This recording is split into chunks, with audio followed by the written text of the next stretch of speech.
It's file 3. It's 104 on Tuesday, November 10th, for a meeting with Ben Yasmin from Apex Wind Energy for an update. So appreciate everybody coming. Yes, Ben, thank you. the floor is yours. Okay. You know everybody in the room, I'm sorry. Yes, I do. I think we've all met. Okay. But to remind you, my name is Ben Yasmin. I'm the current lead developer of the Honey Creek Wind Project, and I work for Apex Clean Energy. Apex is the developer of the site.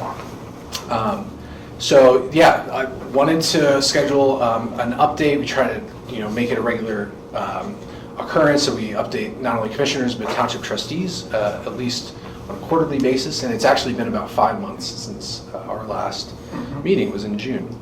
So this update, we don't have a presentation, so it's meant to be a little bit less formal.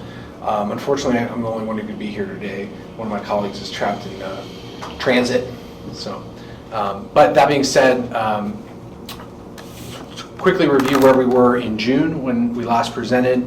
The project had about 30,000 acres under lease in Crawford, Seneca, and Wyandotte counties.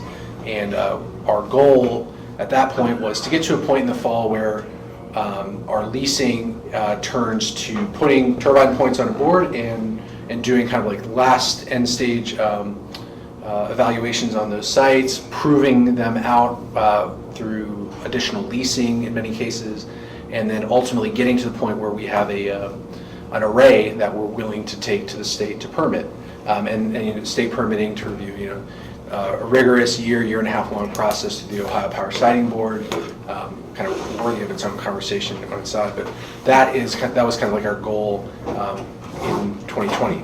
So now at the end of 2020, here to update you, we are there. We are at a point where we're starting to iterate our array, and it's important that we refer to it as iterations, until the array, the layout is approved and approved by the state. It goes through a series of iterations in the dozens. So, early days still in proving it out.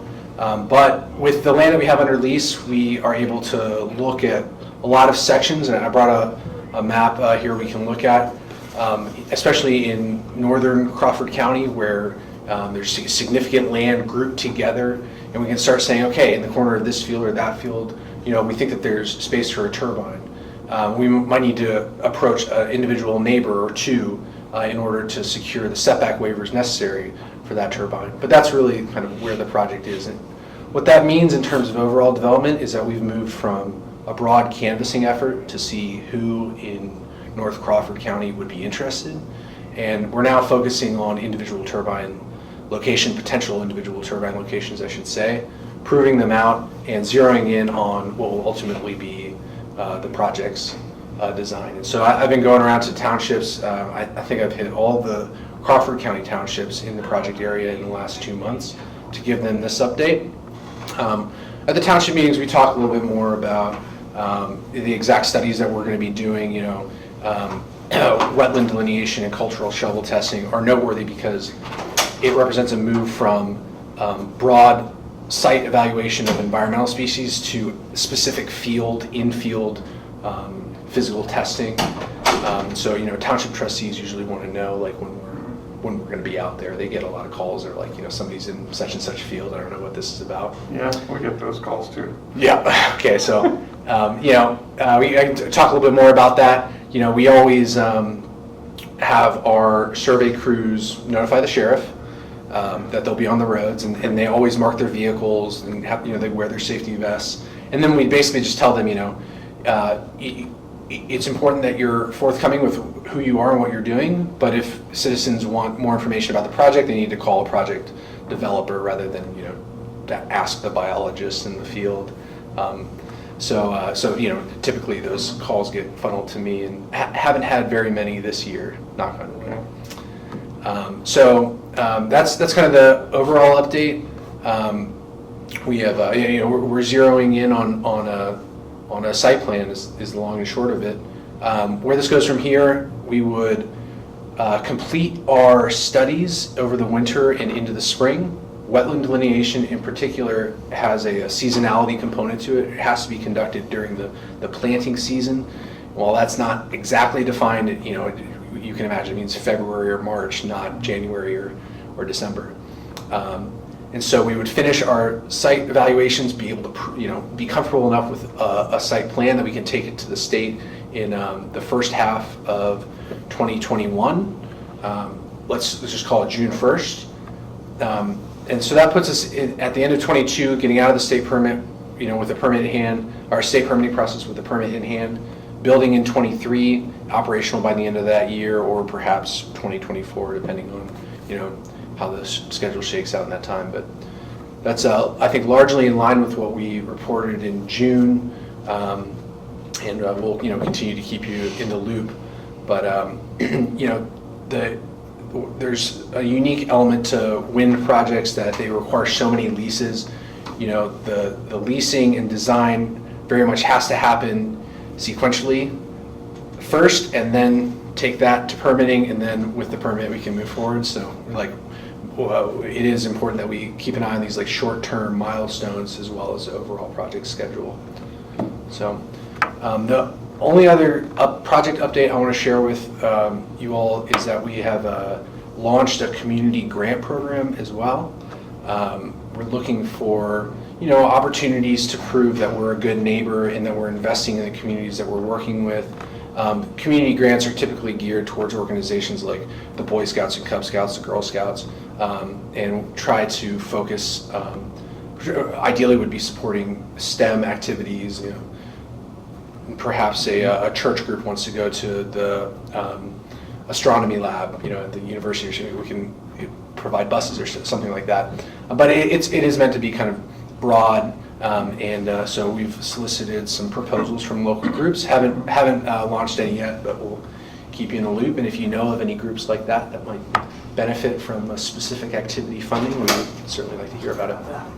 Community Foundation's having their Giving Tuesday here in a couple of weeks. Okay. So. We certainly reach out to them. We've been in touch with we've given presentations to Kiwanis, Crawford Young Professionals, I'm drawing a blank here, a couple of others. So I think that's the kind of group that we're looking to reach out to. Yeah, Rotary Club always, they have a service club also. I'm sorry, who's that? The Rotary Club. The Rotary Club, of course, yeah. They're not important enough. Where Kwan is over here. Mo, do you ever have a speaker at the Rotary? Huh? Do you ever have a speaker at the On Rotary? the Giving Tuesday, Mm-hmm. the foundation will match whatever you do. That's really good to know, yeah. What's the proper name if I were to? is it- CC, I'll Crawford get you- County Crawford. Community Foundation. I'll get you that card. Yeah, it's a match, $1 for $1. So are you hearing, and sorry if you already said this while Sure. the major at the jail, so I figured of it. I was trying to get a hold of him, so. I know when you hit the Seneca County line, your opposition to wind energy goes up. I haven't heard as much from Crawford County people, but I know there's a lot of people who have friends and neighbors who live on the other side. I mean, they're all neighbors. So. Sure. Have you heard the opposition from any of the townships? Because no one's contacted me. So. No. You hit that county line, your signs are I up. know. Oh, yeah, yellow signs everywhere. Thank you. Yeah. Yeah, I think, well, no, to answer your question, no. And I go to the townships and, ask the same questions, hoping that township trustees are kind of closer to the ground level and are hearing, word on the street, for lack of a better word. But 100% of the report is usually dead silence. I ask trustees what the conversation is about the project, and then they kind of, and as a developer, I would very much like to be able to get out in front of whatever concerns people have, and oftentimes very legitimate concerns that we can speak to. I'll give you an example. At the last wind project I worked on in Western New York, we had a hunting club that was very concerned about white-tailed deer. We have, we have environmental biologists on staff, many of whom are hunters, came, presented to that group, alleviated their concerns, and, They say the turbines keep deer from If I recall, the concern was that the noise of construction for an entire season would drive like herds away. Well, that's not so bad. Yeah. And I have 10 to 15 deer in my yard every night, so Yeah, where I live, it's a real problem for drivers. So whitetail is kind of a funny species to like zero in on, but as an example, these specific groups will have specific concerns, and the other citizens will just have very general concerns that they might take to commissioners or trustees or whoever. So it's a little bit, like I would like to be engaging a little bit more with people who are worried if they're out there and they are going to come forward later. Well, and I know the Black Fork project that was pretty, Years ago. yeah, I know another one. okay. There was a group from our county, but I don't think you're in the same area as they are, if I'm correct. We are not in the same area. I'm not sure Close. what if there's a specific group that I'm thinking of. No, they had filed, they made some filing in front of the Ohio Power Sighting Board. Mhm. Yeah, and, sorry, I know about this much, and I'm It's just okay. trying to get my own memory up to speed here. I know now Judge Murphy's office had filed some of the paperwork, and they were following that. But I'm not aware of anything to that extent, Right. but I'm not saying it's not there either. Yeah, that's right. The Honey Creek Wind Project doesn't have a formal proceeding in front of the Ohio Power Sighting Board yet, and so there's not that formal citizens group to speak to in our case. In the case of Apex's other two projects, Emerson Creek in Huron and Erie and Republic in Seneca County, the citizens groups did file to intervene, they call it, formally intervene in the project. And I think one reason why you're seeing a different level of involvement in those groups in Crawford County is that those two projects are moving forward. They've held their adjudicatory hearings. Those citizens groups have made their case in front of administrative law judges, and the projects, as we see them, are still moving forward. So, there may be a diminished return on investment for, those specific arguments to be made again. Or perhaps those concerns are just being addressed in that process and they're seeing them. Is the wind better the further north you get to?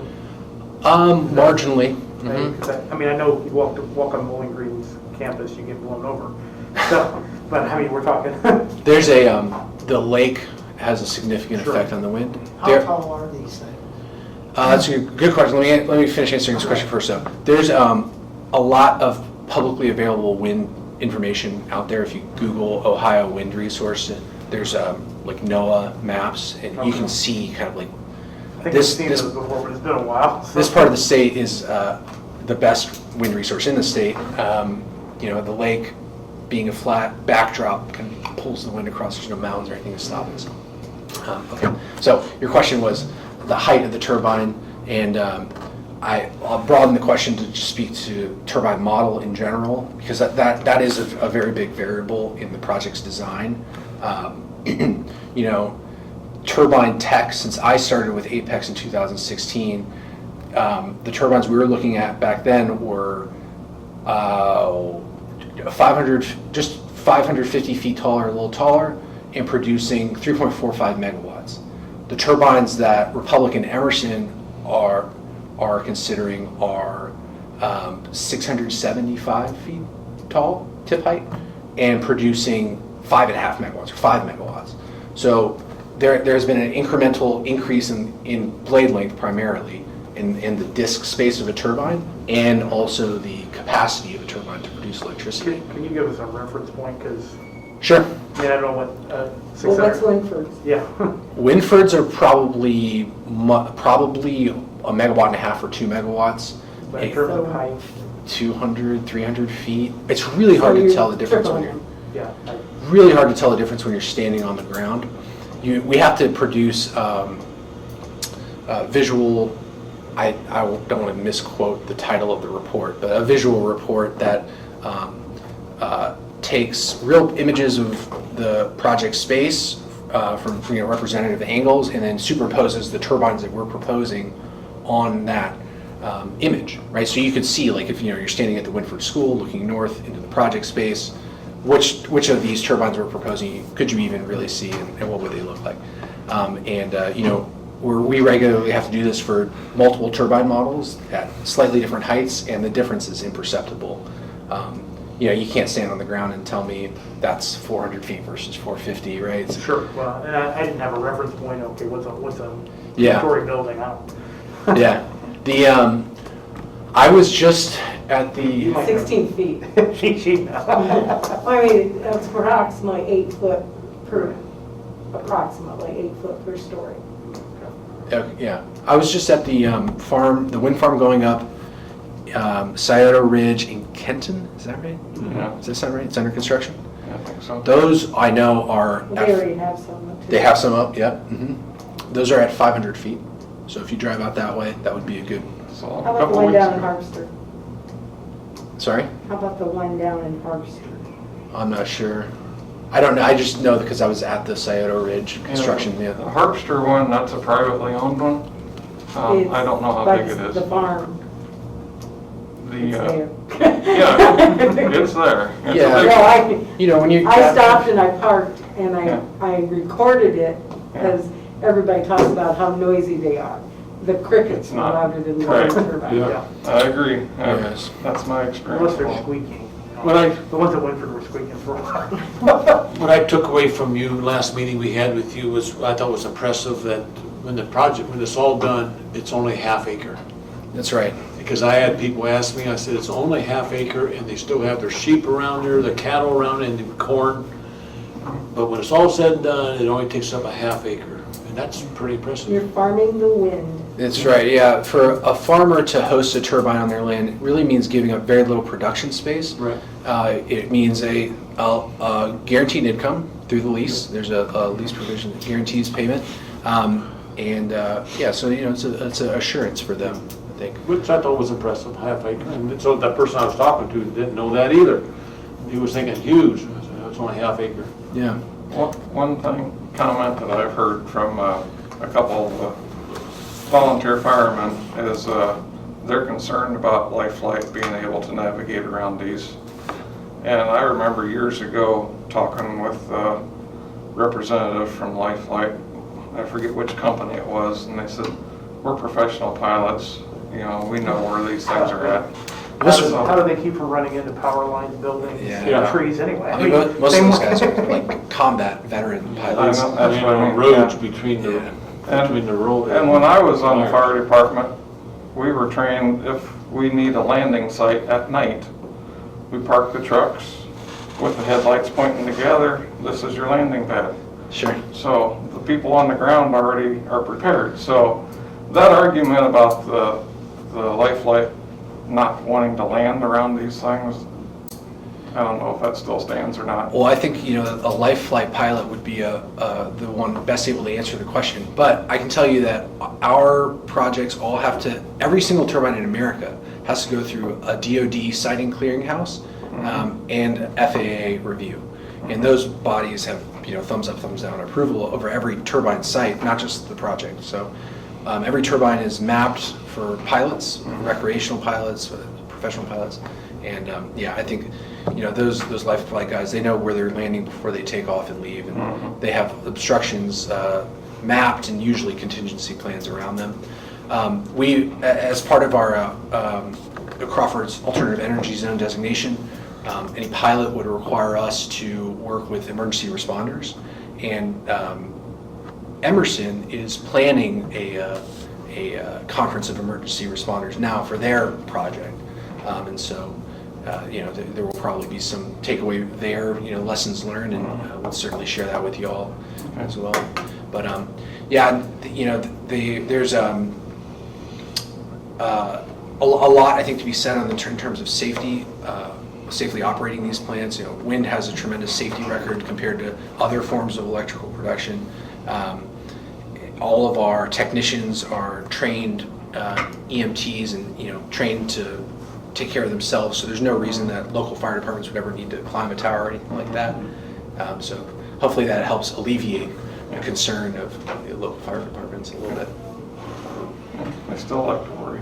Sure, that's, Yeah. I guess that's their job. It's the unknown. Right. Mhm. Yeah, so that's why I think, this conferences like what's happening, what's going to take place at Emerson between local emergency responders, or they call them EMTs, and the fire departments and the project, it will really be a review of, planned procedures in the event of like the worst case catastrophe. And typically that means, make a circle and, the situation will play out. So I'm trying to think, anything else I can maybe speak to? I think that it will be telling, as Emerson and Republic move into construction in 2021, hopefully, the projects become that much more real. We will put out our layout, and those points then become very real. So it'll be interesting to see, if more lively conversation around it picks up. How close are those projects to approval from the Power Siting Board? Well, we've seen the Power Siting Board cite COVID delays in issuing a decision in Republic, or rather not issuing a decision, but scheduling final hearings. But as far as I know, those hearings have taken place for the generation case. The transmission lines for those projects have separate review processes, but the generation case, the turbines themselves, have taken place. So we would expect those to be coming out here the first quarter of 2021. Knock on wood. Knock on wood. Okay. So by the middle of 21, construction could start? Yeah, I would say end of 2021. Once a certificate is issued, that's kind of the final guarantee that a developer needs to get a turbine agreement, like an actual purchase agreement, in place. And so whether we can do that, and we want to do that with a turbine manufacturer that has the turbine parts ready and to install in 2021, or whether we sign that agreement with somebody who then has to manufacture them and then ship them up here, that could affect that timeline. That'll be kind of the next step. But that, it goes back to what I was saying, where you really have to like meet each milestone in section. But yeah. So yeah. I think to your point though, in 2021, those projects will be moving forward, knock on wood, and then this one will be entering the OPSB process. It goes from some idea that was kicked around by 3 or 4 different developers to points on the board. Okay. A map. That's good. Yeah. So we'll continue to kind of try to check in regularly. If hopefully as we get closer to designing our plan and putting an application together, there will be more frequent updates, more worthy updates, right? But for the time being, our work is to prove out the land that we have and the sites that we're considering, and drive at that permitting array that we take to the state. And once we have that, there's a formal notification process. We'll have to notify near and adjacent landowners. We'll have to notify elected officials, and we'll also have to hold a public information meeting. So that array kind of is revealed, I think, through that process. And we want to be careful about, careful to communicate that anything before that is really a draft. We try not to add to misinformation or disinformation by speculating on turbine sites ahead of that kind of formal notification process. So that's what we have to look forward to. Thank you. Yes, sir. Any more Thank you, questions? Ben. Thank you, Mr. Light. All right. A question I can Remember answer? my name? All right. We'll stand.